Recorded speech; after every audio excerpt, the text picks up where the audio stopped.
ពីថ្ងៃមួយយប់នៅហូជីមីញប្រទេសវៀតណាមយើងទៅណាខ្លះទស្សនាជាមួយវីដេអូនេះបងប្អូនមានពេលត្រឹមតែថ្ងៃសៅរ៍អាទិត្យបងប្អូនអាចដឹងថាតើនៅថ្ងៃសៅរ៍អាទិត្យយើងទៅដល់ហូជីមីញយើងត្រូវទៅណាខ្លះដំបូងគឺយើងជិះឡានគំហូរម៉ោង 6:45 ដែលខ្ញុំចាក់ចេញពីភ្នំពេញទៅដល់ហូជីមីញប្រហែលជាម៉ោង 3 រសៀលហើយនៅពេលយើងទៅដល់គឺយើងមិនបងអង្គយូរទៅញ៉ាំបាញ់អឿតដែលគេកំពុងតែល្បីមែនតើនៅក្នុង TikTok ហើយចេញពីនេះក៏យើងបានទៅកាន់ Book Street ដែល Book Street នេះដែលមានទីតាំងនៅជិតជាមួយនឹងប្រៃសណីផងដែរដែលយើងអាចនៅទីនេះគឺមានសៀវភៅជាច្រើនដែលយើងអាចទស្សនាជាមួយនឹងថតរូបហើយនឹងមើលសៀវភៅដើម្បីទិញក៏បានហើយក្រៅពីនេះក៏យើងបានទៅជិះ Metro ដែលជារថភ្លើងក្រោមដីរបស់វៀតណាម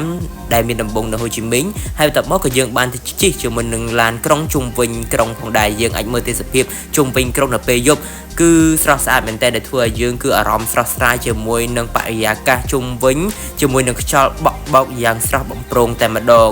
ហើយចេញពីនេះផងដែរក៏បន្ទាប់មកគឺយើងទៅសម្រាកនេះគឺជាថ្ងៃទី2ដែលថ្ងៃទី2យើងចាប់ផ្ដើមជាមួយនឹងអាហារពេលព្រឹកគឺញ៉ាំ phở នៅហាង phở វៀតណាមដែលគេល្បីមែនតើហើយចេញពីនេះគឺយើងជាមួយនឹង cafe apartment ដែលយើងមិនអាចរំលងបានដែលទៅនេះគឺអ្នកគេក៏ទៅកន្លែងហ្នឹងដែរ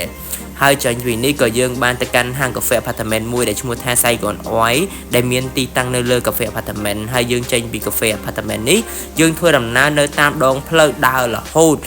ដើរពីនេះទៅនោះពីនេះទៅនោះក៏យើងដើរទៅដល់ The New Playground ដែលគេកន្លែងលក់សម្លៀកបំពាក់បែប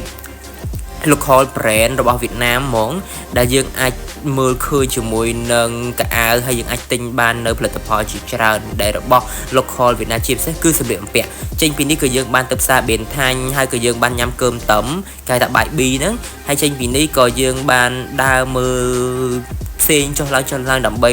ម៉ោង 1:45 យើងឡើងឡានត្រឡប់មកភ្នំពេញវិញបាយបាយ